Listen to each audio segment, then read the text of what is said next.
If you want to talk about someone who was attacked by a weaponized bureau, you're looking at him. And now he's the director of the FBI and he's cleaning it up. Nope. I think the common theme here is you putting words in my mouth, and I'm not going to tolerate it, nor will the men and women of the FBI. That's wildly inaccurate. Let me tell you what the FBI has done since I got there. 8,276 federal arrests to 820 kilograms seized of fentanyl. That's enough to kill 250,000 people. Over 3,000 firearms seized. Today, we're diving into a fiery Senate exchange between Kash Patel, the current FBI director, and Senator Patty Murray, where the real truth about the FBI's politicization was laid bare.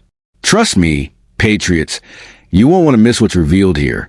Before we jump in, hit that subscribe button right now.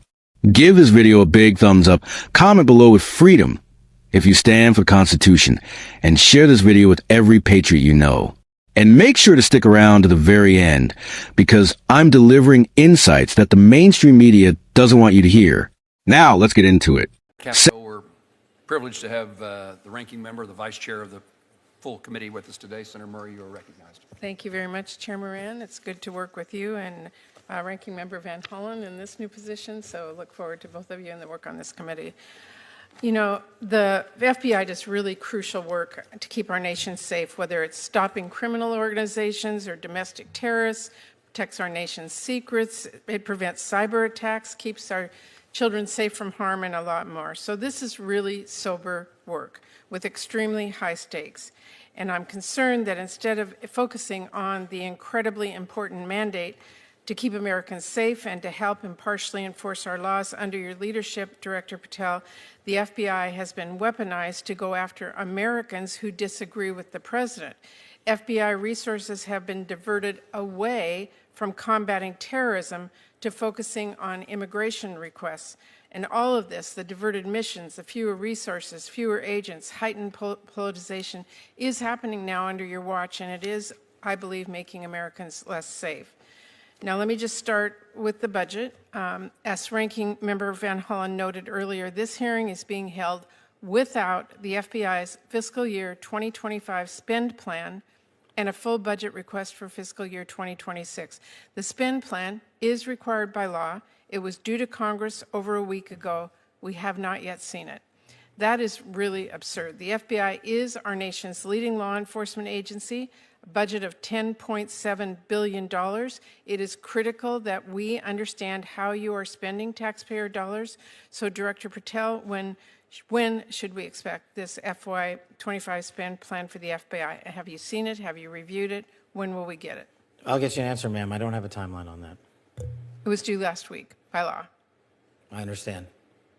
And your answer is you just understand. You're not going to follow the law? My answer is that I am following the law, and I'm working with my interagency partners to do this and get you the budget that you are required to have. And you have no timeline? No. Well, we also need a full budget request, not a single paragraph full of wild talking points that we saw with the skinny budget proposal. We're now having a budget hearing without a budget request.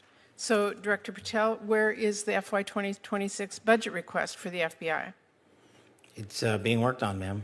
Have you reviewed it? Have you approved it? Not yet. When will we get it? As soon as I can get it from my interagency partners and get it approved. 6 months from now?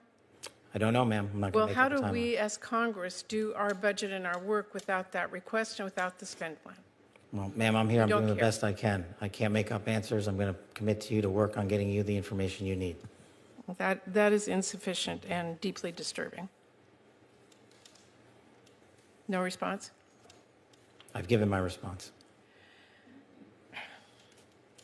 Well, the FBI is already down 1,900 employees since 2023 as a direct result of the Fiscal Responsibility Act.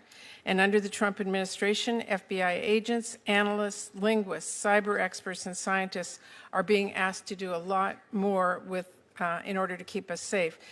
Director Patel, we all know that budget cuts will reduce the FBI's ability to counter threats of terrorism, and it will hinder its ability to keep pace with firearm background checks and shutter operations that combat violent crime, drugs, gangs, and transnational organized crime.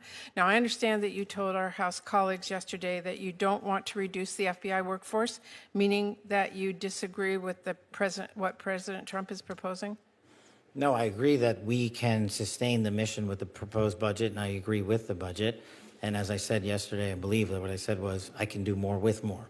And I gave examples of what more we could do if we were given more. Well, it's different than what you told the House yesterday. So what are you communicating to the President and the White House about what you need and what, and again, we don't have a budget request from you, so I'm not sure what you're asking us for. I'm not asking you for anything at this time. You can operate without a budget? I never said that. Well, this is unprecedented. I want to ask one final question here, Mr. Chairman. I want to talk again about how the FBI is focusing its resources. President Trump has turned the Department of Justice into a tool to go after his perceived enemies, and many of the actions we have now seen at the FBI are alarming. The FBI has reassigned and pushed out career FBI agents for political reasons. We have seen fear and intimidation promoted throughout the Bureau, including by polygraphing your own staff. We've seen the arrest of a sitting judge in Wisconsin. And during your confirmation hearing, you committed that there would be no politicization, no retribution at the FBI under your leadership. You've reportedly placed FBI employees responsible for investigation January 6 cases on leave. Is that keeping up your promise of no politicization, no retribution? It is, because that's wildly inaccurate. Let me tell you what the FBI has done since I got there. 8,276 federal arrests, to 820 kilograms seized of fentanyl. That's enough to kill 250,000 people. Over 3,000 firearms seized, 350 gang cases, 3,000 cases against violent criminals. That's not my question. We know that you... Well, you asked if I was weaponizing the FBI, and I am not. I'm giving you the hard, concrete examples of the men and women putting handcuffs on bad people, doing harm to our children and innocent Americans. I do not see weaponization. You have placed on leave FBI employees responsible for the investigation of January 6th.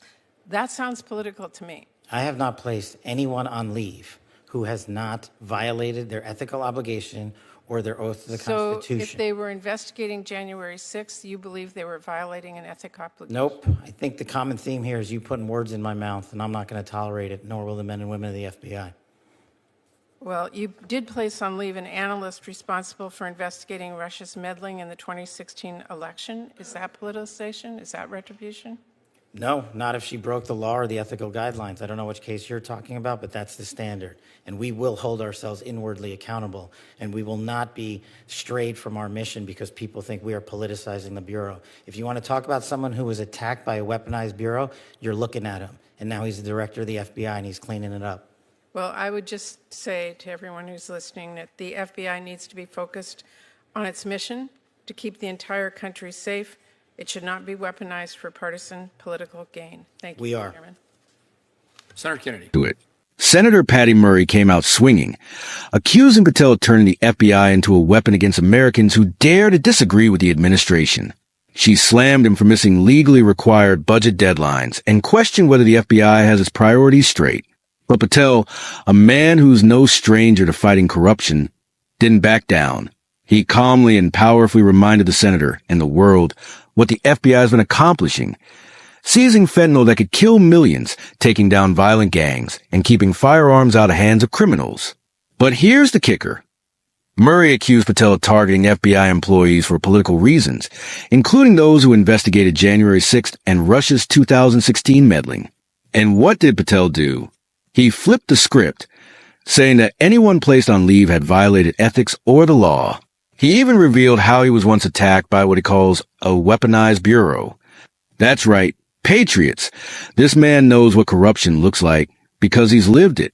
This exchange wasn't just about missing budgets or internal FBI politics. It was about exposing how deep the rot goes in our institutions. The FBI should be focused on protecting Americans, not playing politics. Patel's fire defense is exactly what we need to see more of. Leaders willing to stand up, say enough is enough, and fight back against those who want to use our government for their own agendas. Patriots, the fight for America is real, and it's happening right now in hearings like this one. Don't let the lies and corruption win. Stand up, speak out, and share this message. Together, we can protect our Constitution and our way of life. Remember to subscribe, like, and comment below with your thoughts. Let's keep the fight alive, patriots. God bless America, and God bless you.